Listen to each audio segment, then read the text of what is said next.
Doctor Ashutosh Verma, अगर मुस्लिम संगठनों के फतवे आए, उनका समर्थन लिया जाए, घुसपैठियों को सस्ती गैस दी जाए, तो ये तो कम्युनल नहीं होता होगा ना?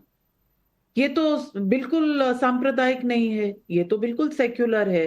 लेकिन अगर हाँ। एक हैं और सेफ हैं कहा जाए, तो ये कम्युनल हो जाता है। ये कौन सी परिभाषा है? इस देश में ये भी आरोप लग रहे हैं और रेड्स हुई हैं कि 125 करोड़ वोट जिहाद के नाम पर आया है।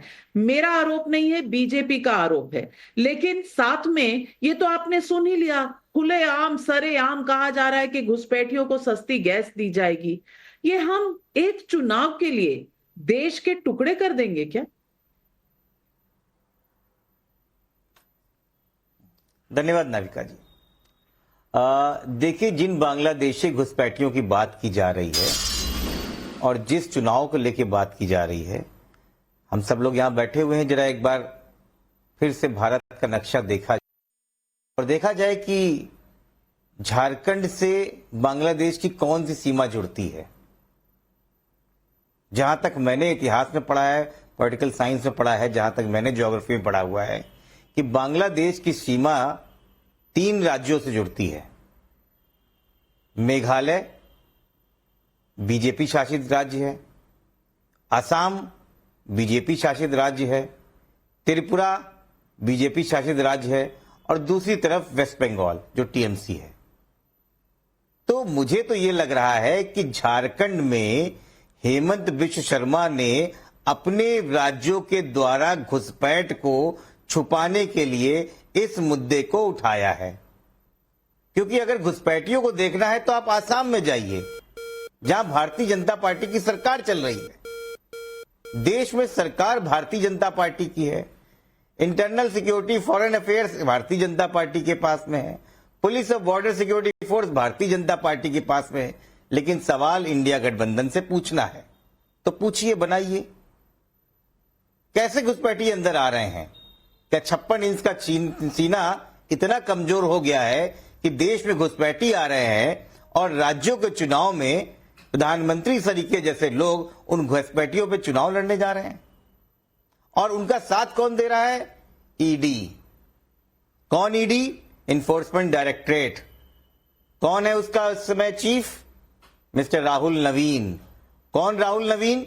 वो राहुल नवीन जिनके ऊपर ये तमगा है कि उन्होंने विपक्ष के 2 सिटिंग सीएम को जेल भिजवाया है।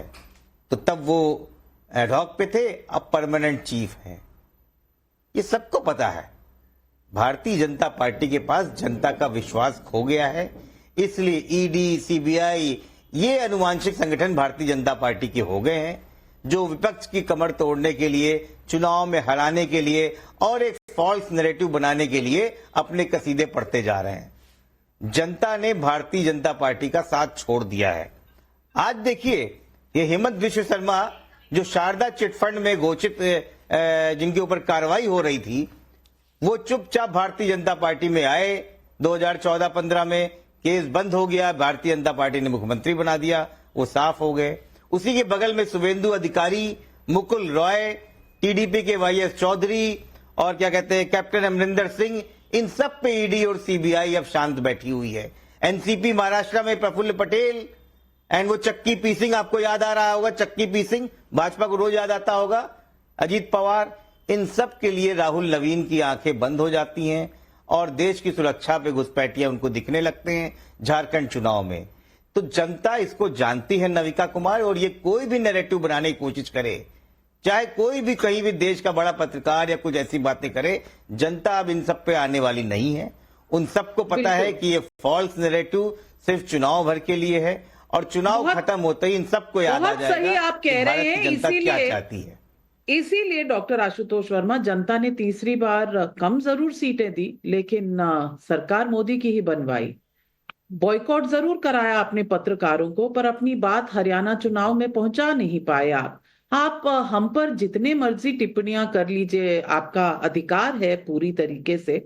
लेकिन जनता जो सच बता रही है उसका एक पहलू आप देख रहे हैं, शायद दूसरा पहलू आपको नजर नहीं आ रहा। लेकिन शहजाद पूनावाला, सवाल कई उठाए हैं, जवाब आप दीजिए।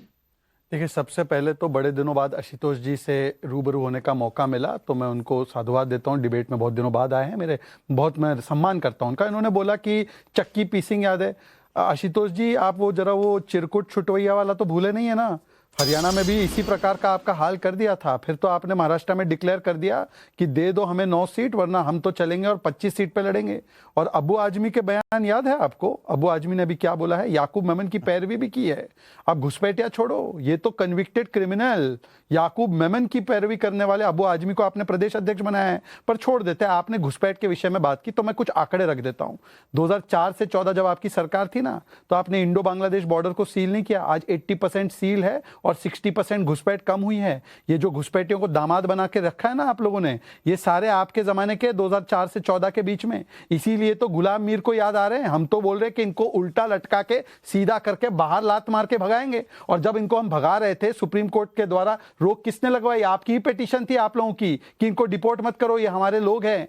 तो इसीलिए, और आज देखिए सिलेंडर नहीं, आप तो क्या क्या बनवाना चाहते हैं। टिस की मुंबई रिपोर्ट में सामने आ गया। परंतु मैं आखिरी बात से पूछना चाहता हूं, मैं आपको बताऊं, ये देखिए आज मेरे पास ये AIMPLB का फतवा है।